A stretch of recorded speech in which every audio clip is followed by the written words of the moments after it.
président de l'inter-syndical, Daouda Badiane. Président, vous avez la parole. Moi, je voudrais, à l'entame de mon propos, que vous, les journalistes et l'opinion publique au Sénégal, soient éclairés sur le processus d'abord de la mise en place de la fonction publique locale, et qui concerne précisément, en tout cas, la revalorisation des traitements. Au-delà du secteur public, la revalorisation des traitements dans tous les secteurs d'activité au Sénégal. Et je commencerai d'emblée à dire qu'effectivement, c'est une mesure de revalorisation qui a même profité au privé. Alors que nous sommes dans le secteur public. C'est pourquoi il est important quand même de répondre point par point à un certain nombre de questions que tout le monde se pose. Mais je voudrais quand même être clair et précis. Le ministre, en tout cas dans son show, il a parlé en wolof et j'aimerais bien être compris par tout le monde. C'est pourquoi on souhaiterait en tout cas répondre effectivement en wolof pour que nul n'en ignore. Moi, je pense que lolu, lolu moy gën ñëpp comprendre. Effectivement, point de presse, parce qu'on n'est pas venu pour faire une litanie. C'est-à-dire raconter des histoires, non. Moi, je pense que vous êtes là. L'opinion est prise à témoin. Je pense qu'il y a des questions précises qu'il a évoquées et on voudrait répondre précisément à l'ensemble de ces questions. C'est pourquoi nous invitons en tout cas les journalistes à poser toutes les questions qui sont relatives à cette affaire-là, même relatives à la politique de décentralisation au Sénégal. Parce que lui, malheureusement, il prétend être un acteur éminent de la décentralisation. La preuve, il a écrit ce livre-là, Les territoires du développement. C'est-à-dire qu'en tout cas, son passage hier en tout cas devant les médias prouve tout à fait le contraire. Parce qu'il est en train justement de déstructurer le travail qui a été fait au niveau des collectivités territoriales. Quand il va jusqu'à remettre en question le travail que l'État du Sénégal a fait jusqu'à présent, parce qu'il considère que les régimes précédents, il n'est pas concerné par les décisions qui ont été prises par les régimes précédents. C'est extrêmement grave et ça ne passera pas. Ça aussi, moi, je pense qu'il faut que l'opinion soit mise à témoin. Parce que pour revenir un peu, c'est waaw dama ne moom dafa ne que moom sax décision yi nga xam ni loolu lañ jël principe état mooy principe continuité donc jël nañ ay décision yoo xam moom personnellement jàpp nañ loolu engagé wu ko mais c'est extrêmement grave parce que moom déjà processus moom day doog a ñëw principe c'est un principe processus multi-acteur, je dis multi-acteur. Et au Sénégal, j'aimerais bien préciser une chose. Dafa am loo xam dama ko bëgg a préciser pour mu clair. Mooy la politique de décentralisation au Sénégal dafa am ñetti acteurs. État acteur la, les exécutifs locaux de manière générale ay acteurs lañu, waaye agents yi aussi ay acteurs lañu. Te ci acteurs yooyu agents yi kese ñooy acteurs permanents. Mais malheureusement dañ leen a ñàkk a considéré ba daanaka bari na décision ñu jël yoo xam ne duñ leen ci faale duñ leen ci toppatoo loolu moo ko indi alors que ñun kese ñooy acteur permanent je dis bien le seul acteur permanent parce que depuis 30 ans que ñu nekk ci projet depuis 30 ans ñu nekk ci taabal ji moom fekk nañ ko 30 ans laa la wax depuis que processus bi commencé Moussa Balla Fofana mooy 14e ministre boo xam ni moom lañ ci waxal mooy 14e ministre boo xam ne la ñu waxal ci lii donc lim baa ngi bëgg a takku moom naka la mën a am prétention jàpp ni ñeneen li ñu def baaxul moom li mu def moom dafa defagul dara sax parce que dans le secteur de la décentralisation bu mu ñëwee ba léegi ban acte la ci posé gum benn maintenant il commence par nous waaw mais je pense que nag ci ñun aussi lay terrele parce que moi je commence par dire que déjà loolu sax xam naa on va demander après sa démission bu ñu waxee ba pare donc encore une fois d'abord moom expliqué na daal par exemple la revalorisation bi fan la commencé d'abord Moussa li mu wax noonu la demee en 2022 parce que dafa am ay négociations yoo xam ni dans le secteur public le secteur de la santé ak secteur enseignant yi dañu am ay discussions avec état ba mu aboutir ci ay augmentation généralisée l'ensemble des signataires ñi ngi nii bañ ko waree appliquer la ñu gis ni la mesure dañ ko war a étendre sur l'ensemble des secteurs parce que Sénégal dañu considéré woon après Covid beeg il y a un certain nombre de choses qui ont fait que finalement le panier de la ménagère aussi ñëpp la menace ñëpp a sonn moo tax état bi jël par exemple au mois d'août en début d'août 2022 mu décidé que ça généraliser li nga xam ni moom mooy salaire yi waaw yokk augmentation yokk salaire yi par hiérarchie et dans le secteur public dañ ko def par hiérarchie A B C D E ni ko kii Moussa Cissokho waxee léegi effectivement moo xam ne dafa commencé de 80 000 yi gën a tuuti ba 300 000 parce que si je ne me trompe pas 9 montants différents la 80 000 90 000 100 000 110 000 125 000 150 000 200 000 250 000 ba 300 000 bu ci ne en fonction ku ci ne hiérarchie ba nga nekk da nga ciy bénéficier loolu ba mu amee Intersénégal dafa ne état ñun aussi ay agents du secteur public et là aussi man il faut que ñu taxaw ci là dafa ne ñun li ñuy revendiquer sur la base de l'article 29 de la loi 2011-08 lañ ko mais c'est vrai parce que nee na loolu fonctionnaire rek la wax d'abord yéen journalistes yi dama ne la loi 61-30 bi nga xam ne mooy régir les fonctionnaires de l'État est-ce que wax nañ ci agent non fonctionnaire waxuñu ko ci fonctionnaire rek la ñu wax agent de l'État les agents non fonctionnaires ban texte moo leen régir c'est le décret 74-347 moo régir les agents non fonctionnaires de l'État ñun c'est la même chose article 29 effectivement de manière générale la loi 2011-08 moom mooy loi bi nga xam ne mooy régir les fonctionnaires des collectivités territoriales mais loi boobu du loi kese loi bi dañ ko jël accompagner ko ba fii may wax ak yéen ak 24 décrets 24 am na ci benn décret sax modifié c'est le décret 2011-662 relatif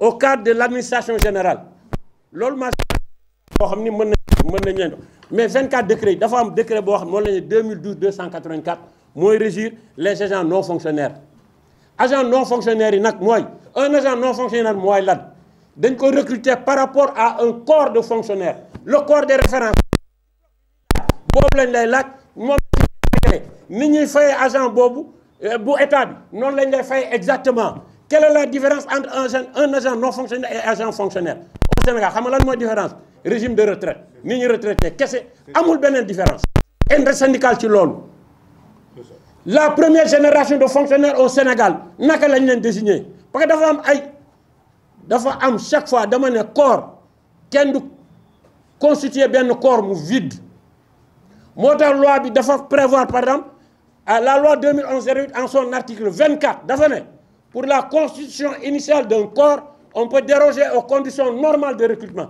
effectivement nous ne sommes pas parce qu'en 2024 on a jugé que aujourd'hui collectivité locale pour accompagner acte 3 de la décentralisation dafa ñëw territorialisation des politiques publiques dañ jàpp ni Sénégal développement Sénégal ci gox-goxaat yi la war a jaar gox-goxaat yi bu ci war a jaar dafa war a am ay agents yoo xam ni dañ leen a tàggat ba ñu mën a porter le développement local c'est ça loolu mooy indi statut bu les fonctionnaires des collectivités loolu moo ko indi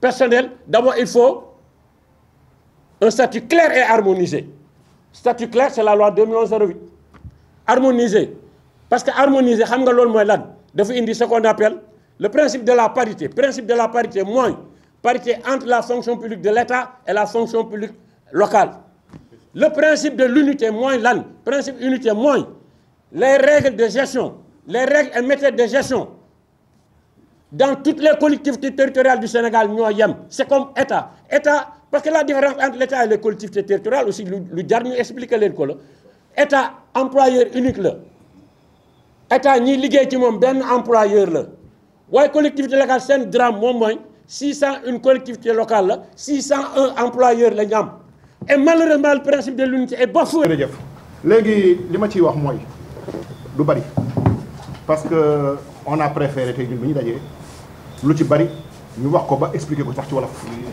ndax ministre boobu muy wax dafa wax wolof te lii mu wax moo tax lu bari Badiane Daouda expliquer ko dañ ci wolof mu leer parce que dafay jéem a jàkkaarloo boole ñu opinion bi te nag ñun tam dañoo judd fi màgge fi am fi suñu lépp ba pare ëlbatiku mag ko jiitu ko jamono yàgg gën a yàgg ak yàlla ci moom yàgg fekkee mag ñi kon yaakaar naa ni tey dafa am loo xam dañ koy wax li may wax mooy nit du rëy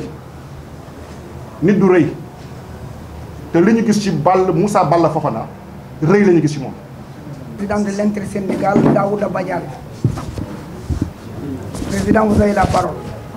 Moi, je voudrais, à l'entame de mon propos,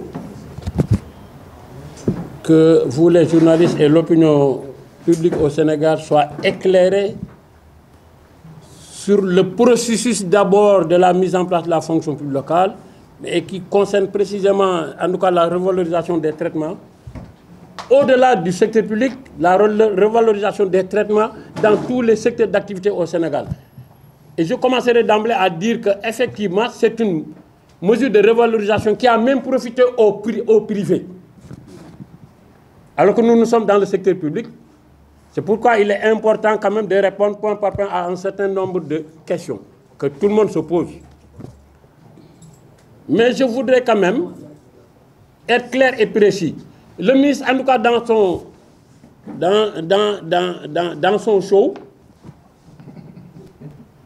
il apparaît en Wolof et j'aimerais bien être compris par tout le monde. C'est pourquoi on souhaiterait en tout cas répondre effectivement en Wolof pour que nul n'en ignore. Moi je pense que lolu jappana ni lolu moy gën ñepp comprendre. Effectivement, point de presse, parce qu'on n'est pas venu pour faire une litanie. C'est-à-dire raconter des histoires, non. Moi je pense que vous êtes là. L'opinion est prise à témoin. Je pense qu'il y a des questions précises qu'il a évoquées et on voudrait répondre précisément à l'ensemble de ces questions. C'est pourquoi nous invitons en tout cas les journalistes à poser toutes les questions qui sont relatives à cette affaire-là, même relatives à la politique de décentralisation au Sénégal. Parce que lui, malheureusement, il prétend être un acteur éminent de la décentralisation. La preuve, il a écrit ce livre-là, Les territoires du développement. C'est-à-dire qu'en tout cas, son passage hier en tout cas devant les médias prouve tout à fait le contraire. Parce qu'il est en train justement de déstructurer le travail qui a été fait au niveau des collectivités territoriales. Quand il va jusqu'à remettre en question le travail que l'État du Sénégal a fait jusqu'à présent, parce qu'il considère que les régimes précédents, il n'est pas concerné par les décisions qui ont été prises par les régimes précédents. C'est extrêmement grave et ça ne passera pas. Ça aussi, moi, je pense qu'il faut que l'opinion soit mise à témoin. Parce que pour revenir un peu, c'est hein? Wow, damane. Moi, dafane, comme moi, sax décision yi nga xamni lolou lañ jël. Principe état moy principe continuité. Donc jël nañ ay décision xam mom personnellement japp nañ lolou engagé ko. Mais c'est extrêmement grave parce que mom déjà processus mom day dogu ñew. Principe, c'est un principe processus multi-acteur, je dis multi-acteur. Et au Sénégal, j'aimerais bien préciser une chose. Dafa am lo xam dama ko bëgg préciser pour mu clair. Moi, la politique de décentralisation au Sénégal, dafa am ñetti acteurs. État acteur là, les exécutifs locaux de manière générale, ay acteurs lañu, waye agents aussi ay acteurs lañu. Té ci ci acteurs yoy, agents yi kessé ñoy acteurs permanents. Mais malheureusement dañ leen ñàkk a considéré ba daanaka bari na décision ñu jël yoo xam ne duñ leen ci faale duñ leen ci toppatoo loolu moo ko indi alors que ñun kese ñooy acteur permanent je dis bien le seul acteur permanent parce que depuis 30 ans que ñu nekk ci projet depuis 30 ans ñu nekk ci taabal ji moom fekk nañ ko 30 ans laa la wax depuis que processus bi commencé Moussa Balla Fofana mooy 14e ministre boo xam ni moom lañ ci waxal mooy 14e ministre boo xam ne la ñu waxal ci lii. Donc limba gi bëgg tak mom naka la mëna am prétention japp ni ñeneen liñ def baaxul mom limu def mom dafa defagul dara sax parce que dans le secteur de la décentralisation bu mu ñëw ba léegi ban acte la ci posé gum ben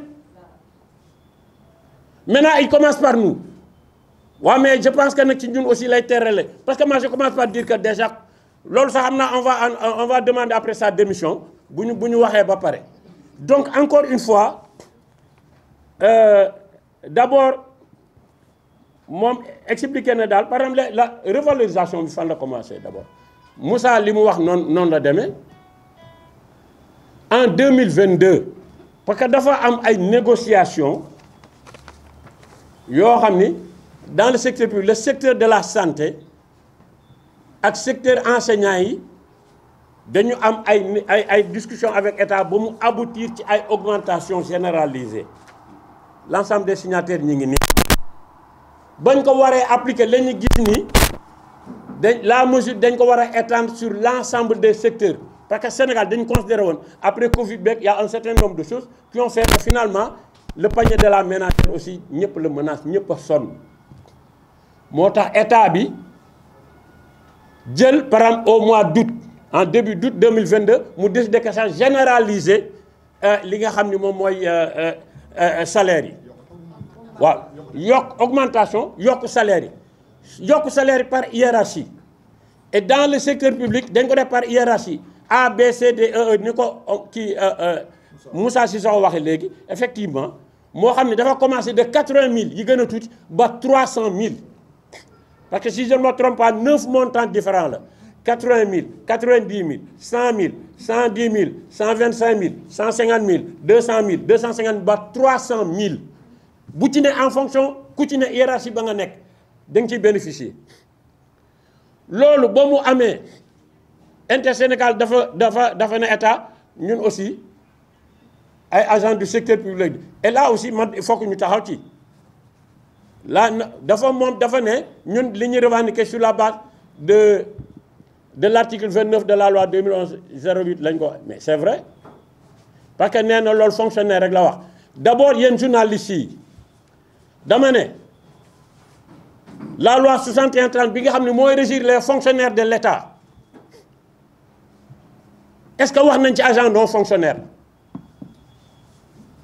waxuñu ko ci fonctionnaire rek la ñu wax agent de l'État les agents non fonctionnaires ban texte moo leen régir c'est le décret 74-347 moo régir les agents non fonctionnaires de l'État ñun c'est la même chose article 29 effectivement de manière générale la loi 2011-08 moom mooy loi bi nga xam ne mooy régir les fonctionnaires des collectivités territoriales mais loi boobu du loi kese loi bi dañ ko jël accompagner ko ba fii may wax ak yéen ak 24 décrets 24 am na ci benn décret sax modifié c'est le décret 2011-662 relatif au cadre de l'administration générale loolu maa boo xam ni mën nañ mais 24 décrets yi dafa am décret boo xam ne moom la ñu 2012-284 mooy régir les agents non fonctionnaires agents non fonctionnaires yi nag mooy un agent non fonctionnaire mooy lan dañ ko recruter par rapport à un corps de fonctionnaires le corps des références boobu lañ lay laaj moom ni ñuy fayee agent boobu bu état bi noonu lañ lay fayee exactement quelle est la différence entre un agent non fonctionnaire et agent fonctionnaire au Sénégal xam nga lan mooy différence régime de retraite ni ñu retraité kese amul beneen différence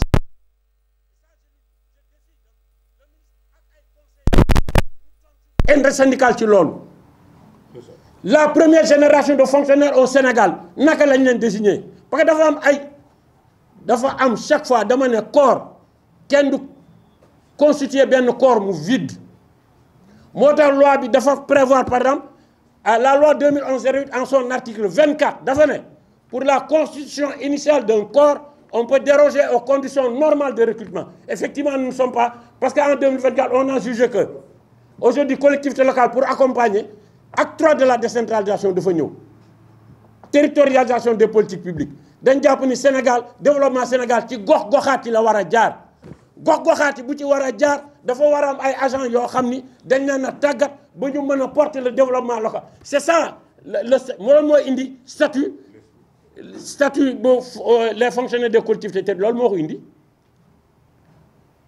personnel d'abord il faut un statut clair et harmonisé statut clair c'est la loi 2011-08 harmonisé parce que harmonisé xam nga loolu mooy lan dafa indi ce qu'on appelle le principe de la parité mooy parité entre la fonction publique de l'État et la fonction publique locale le principe de l'unité mooy lan principe unité mooy les règles de gestion les règles et méthodes de gestion dans toutes les collectivités territoriales du Sénégal ñoo yem c'est comme état parce que la différence entre l'État et les collectivités territoriales aussi lu jar ñu expliquer leen ko la état employeur unique la état ñiy liggéey ci moom benn employeur la waaye collectivité locale seen drame moom mooy 601 collectivité locale la 601 employeurs la ñu am et malheureusement le principe de l'unité est bafoué même par ces exécutifs locaux là parce que règles et méthodes de gestion yi respecté wuñ ko parce que dafay dem à géométrie variable parce que aujourd'hui la loi 2011-08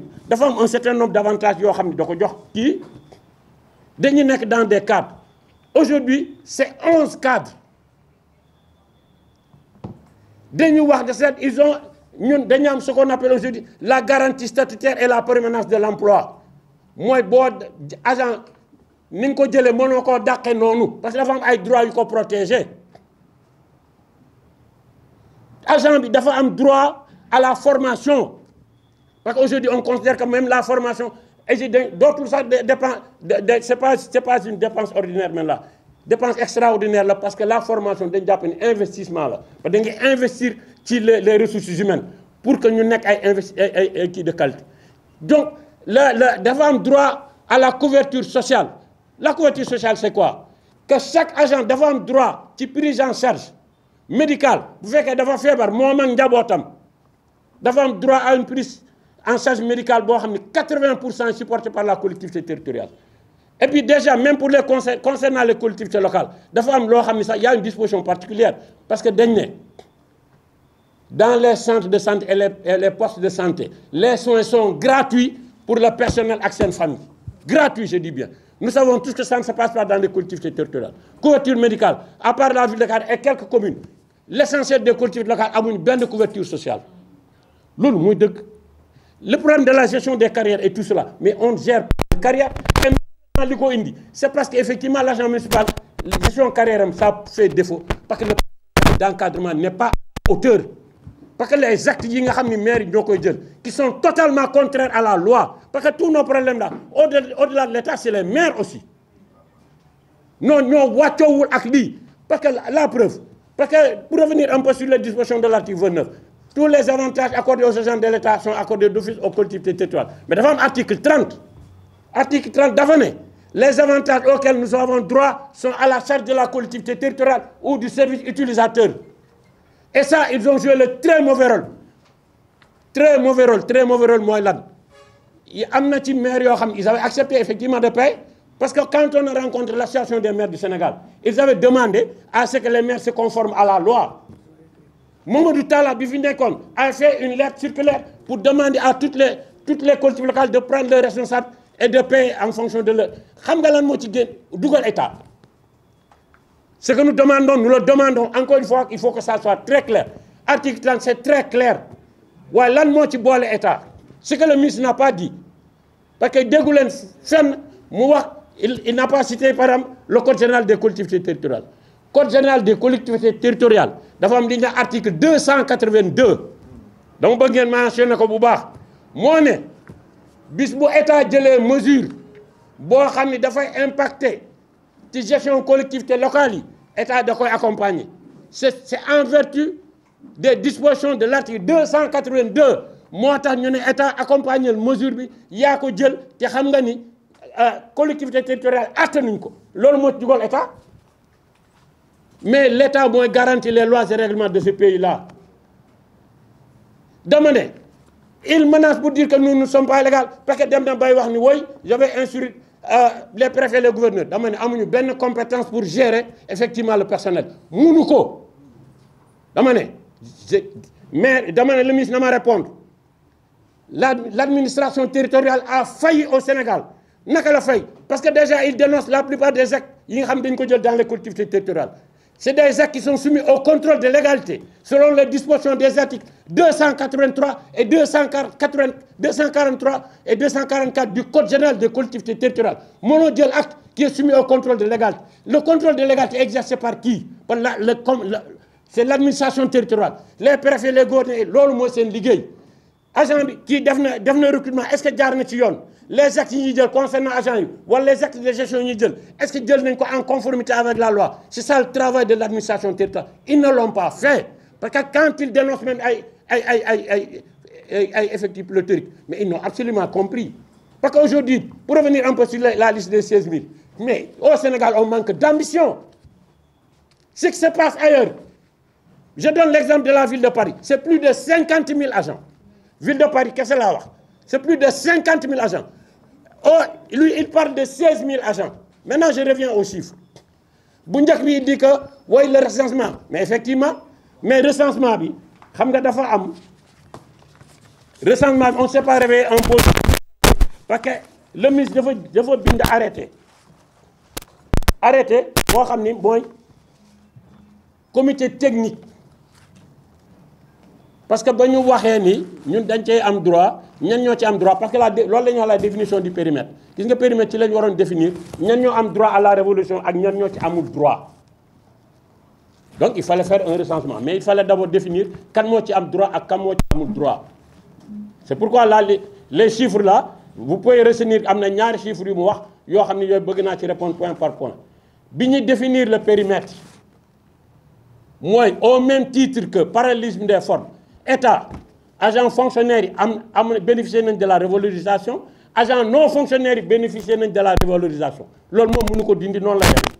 Dans les collectivités locales, c'est la même chose. Agents fonctionnaires et agents non fonctionnaires. Parce qu'encore une fois, les agents non fonctionnaires de collectivités territoriales sont recrutés par rapport à un corps de fonctionnaires. Parce que même la rémunération qui leur est servie, effectivement, c'est le corps de référence. Donc, pour revenir un peu sur la liste des 16 000, moi, le ministre de comité technique, on a mis en place un comité technique. Tous les ministères concernés, beaucoup de le ministère de l'Intérieur, le ministère des Finances, le ministère de la fonction publique, hein? Le trésor public, beaucoup de la solde nationale, beaucoup de nous, beaucoup de j'ai eu l'honneur de représenter l'intersyndicale dans cette commission-là. Moi, je l'ai représenté. L'association des maires et l'association des départements avec centre. On a discuté pour déterminer le périmètre. Si l'on est d'accord, effectivement, mesure il faut bénéficier les agents fonctionnaires et les non fonctionnaires. C'est là où j'ai d'abord parlé. Je vais expliquer les raisons. 1037, 1037, processus d'abord. Bon, il commençait. La loi a été votée en 2011. Donc avant la loi, effectivement, il y a eu des discussions qui ont abouti à ce que nous disons loi. 2011, dernier recensement du personnel. En 2014, le recensement c'était en 2014 et 2015. Mais en ce moment-là, on était dans l'acte 2 de la décentralisation. Avec la loi de 1996. Si nous avons audit d'abord du personnel. Nous avons du personnel.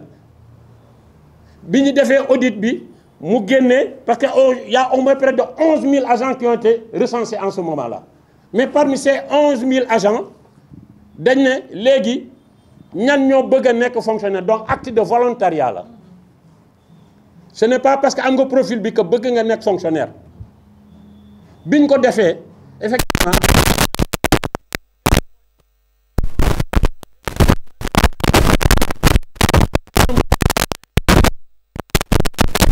à l'arrivée, il y a des gens qui ont désisté pour conserver cette position. Parce qu'encore une fois, la différence entre fonctionnaire et non fonctionnaire, c'est le régime de retraite. Parce que le régime de retraite, ce qui est avantage, parce que pour la plupart qui étaient concernés d'ailleurs, ils étaient en fin de carrière comme moi. On était en fin de carrière.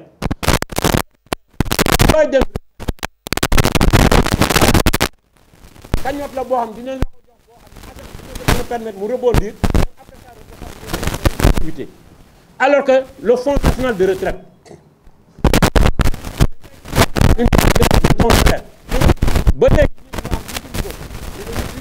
la modicité des salaires était telle que Koutidougou aussi Duba. Parce que bon, si vous vous rappelez, il y avait un débat quand moi le gap. Nous avons une reversion IPRES, nous avons le FNR. Il y a eu même des discussions, c'est la Banque mondiale, c'est que Bamba a dit, je le confirme. le ministère de la décentralisation, c'est le ministère qui a le plus de services au Sénégal. C'est le ministère qui a le plus de directions au Sénégal. Parce que c'est une direction transversale. Toutes les activités qui se mènent au Sénégal sont effectivement dans les collectivités territoriales. C'est aussi simple que ça. Donc nous gérons ce qu'on appelle les services sociaux de base. Et je réponds par exemple, et là tendance à parler d'état civil. Et là aussi, moi je pense que aussi, même nous par exemple, on a tendance. Mais là, l'état civil relève beaucoup plus de la justice que des collectivités territoriales.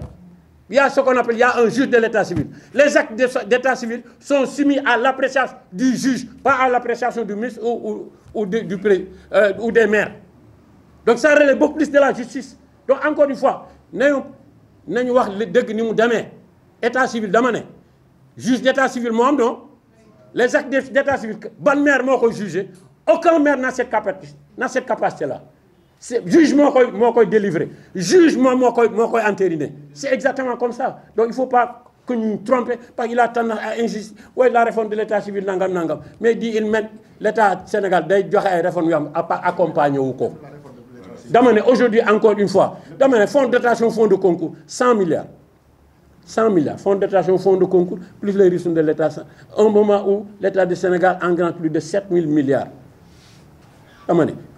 Deux poids, deux mesures, moi, mairie. Parce que déjà, il faut que le trésor aussi, la femme, il faut qu'on en parle. Parce que même le trésor public, c'est grâce à la complicité. Parce que même si les maires, effectivement, il y a certains qui avaient pris la précaution, en tout cas qui avaient tout fait pour qu'on paye les gens-là. Le trésor public, même les actes là dont ils parlent, pourquoi? Les textes sont très clairs. Et en droit, on dit clairement qu'un texte clair, on ne l'interprète pas. Les dispositions de l'article 269 du Code général des collectivités territoriales sont très claires. Le percepteur n'est pas ordonnateur de dépenses. Le percepteur, c'est un comptable. Ce fait qu'elle engage une dépense, ce n'est pas lui. L'opportunité de dépense, ce n'est pas pour le secteur déterminé. Nous sommes dans un pays organisé. Les dispositions de l'article 269 sont très claires. Même quand il refuse une... condition que c'est, le percepteur peut refuser une dépense. Moi, absence de ressources. Demain, fait un mariage. Même moi, je ne fais pas parce qu'il n'engage pas ses responsabilités personnelles et pécuniaires. La loi donne au maire, à l'ordinateur, de lui servir une réquisition et il s'y conforme immédiatement. Ce sont les dispositions de l'article 269 du Code général des collectivités territoriales. Encore une fois, nous sommes dans un pays organisé qui est fait par des lois et des règlements qui doivent être respectés par tous. L'État du Sénégal en premier lieu. Je vous remercie. Le nombre d'agents. Parce qu'aujourd'hui, on est dans un processus qui n'est même pas encore achevé. 16 000 aujourd'hui, au moment où le recensement qui a été opéré dans le cadre du comité de collecte dont moi je fais partie. Je dis bien que l'intersyndical est représenté par ma personne. Les statistiques pour le moment ont montré qu'il y a 16 000 agents dans les collectivités territoriales. Mais tout le monde n'est pas éligible. Les 16 000 ne sont pas éligibles à la revalorisation. Parce qu'il y a plus de 3 000 agents qui détiennent des contrats, comme il dit, régis par le Code du travail. Ils sont hors du périmètre. Donc, c'est ça. Donc aujourd'hui, par exemple, déjà, il y a... Le chiffre, non, il faut tout simplement répondre à ce chiffre. Parce que le chiffre, 16 000, 16 000 concernent où l'aide. C'est 12 000 et quelques, ça ne fait même pas 13 000. Là, nous sommes éligibles. Parce que, le comité technique, définir le périmètre. Définir le périmètre, nous avons droit, nous avons droit. Parce que les agents municipaux, effectivement, il y a des agents municipaux, ils ont des dispositions particulières. Un contrat de travail, ce sont des dispositions particulières. Contrat, waxtan ba djubo la. Fi amul waxtan, dama ni décision d'engagement là, qui est adossée d'abord à la loi 2011-08, à la Constitution d'abord, à la loi 2011-08, pour les agents non fonctionnaires, au décret 2012-284. Et malheureusement, déjà, ça aussi, il faut que les agents le savent, on est très mal géré. Parce que dans la plupart des collectivités territoriales, il y a beaucoup d'actes qui ne sont pas conformes, qui sont pris dans les collectivités, par faute d'une très mauvaise administration, qui n'est même pas à la hauteur. Il y a des mots de...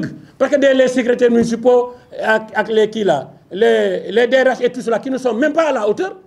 Mais donc l'administration de l'agent municipal est une très mauvaise administration. Tous les problèmes là, nous même les 16 000 là. Moi je pense que je ne veux pas, mais nous on sait que en réalité, les agents qui servent dans les collectivités territoriales font plus de 20 000.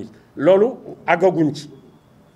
Parce que, encore une fois, on est dans un processus qui n'est pas encore achevé.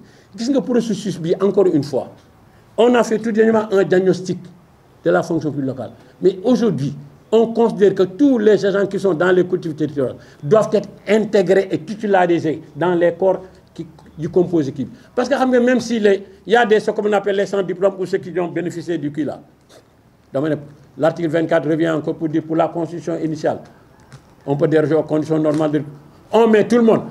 Parce que les hiérarchies DEE sont érigées en extinction. Cela signifie que si on met tout le monde, à partir de maintenant, même l'organisation des concours, ils parlent d'organisation parce que les maires dañuy font n'importe quoi.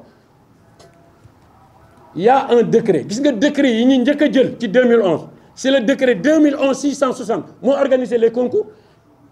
Est-ce que ñun agent ñu organiser les concours? C'est l'État à travers le centre moo organiser les concours, non? Xam nga ñu lan mooy suñu problème. On ne cherche pas à savoir comment l'agent est recruté. Dès lors qu'il est recruté, il vient dans nos organisations, nous le défendons. Un point, c'est tout. Loolu moo ci suñu cër. Organisation des concours dama ne ay woy agent dañu def non loolu bu ñu defee leen ne c'est que l'État du Sénégal n'a pas été vigilant. L'État du Sénégal n'a pas fait son travail. Le décret 2011-660 moo organisé les concours. Et c'est des décrets qui ont été pris depuis le temps de Wade. Donc décret yi njëkk a jël yi njëkk a accompagner le statut général des fonctionnaires des collectivités locales, la loi 2011-08. Décret boobu c'est le décret 2011-660. Et je vous donne des références, il faut vérifier. Parce que tout cela, képp ku ko bëgg boo ma seet man sama bureau fi document boo soxla ma photocopie la jox la. Donc l'État du Sénégal moo defu liggéey. L'administration territoriale bi ñuy wax ils n'ont pas fait leur travail. Parce que chaque jour dañuy jël ay actes dans les collectivités territoriales contre les agents. Par exemple déjà on a fait da ngay gis ay damay suspendre ce salaire. Mais d'abord les dispositions de l'article 51 ne le permettent pas. Xam nga suspendre d'abord agent non seulement mënoo suspendre salaire am d'abord la première condition c'est que le conseil de discipline se réunisse. Parce que xam nga agent aussi il a des droits qui sont protégés. Xam nga pourquoi on procède au conseil de discipline? Parce qu'il faut qu'on mette l'agent dans les conditions de se défendre avec le défenseur de son choix. Parce que au-delà de nous autres les syndicats, l'agent mën na am requérir un avocat pour me défendre ko. Gis nga tant que l'agent n'est pas mis en position de se défendre, acte bu collectivité locale jël l'acte est nul. Moo tax boo demee tribunal da nga koy perdre. Dama ne même au cas où le maire le prend, la quotité cessible pour un agent suspendu ne peut pas dépasser la moitié de son traitement. C'est 50% de son traitement. Aujourd'hui, la pratique voudrait que bu ñu suspendre kii collectivité locale agent bu ñu suspendre dootoo fayeeku dara. C'est pas la loi, c'est pas conforme à la loi. Donc cela signifie que nos exécutifs locaux, comme l'État du Sénégal, j'ai l'impression que c'est une association de malfaiteurs. Je vous remercie. Merci.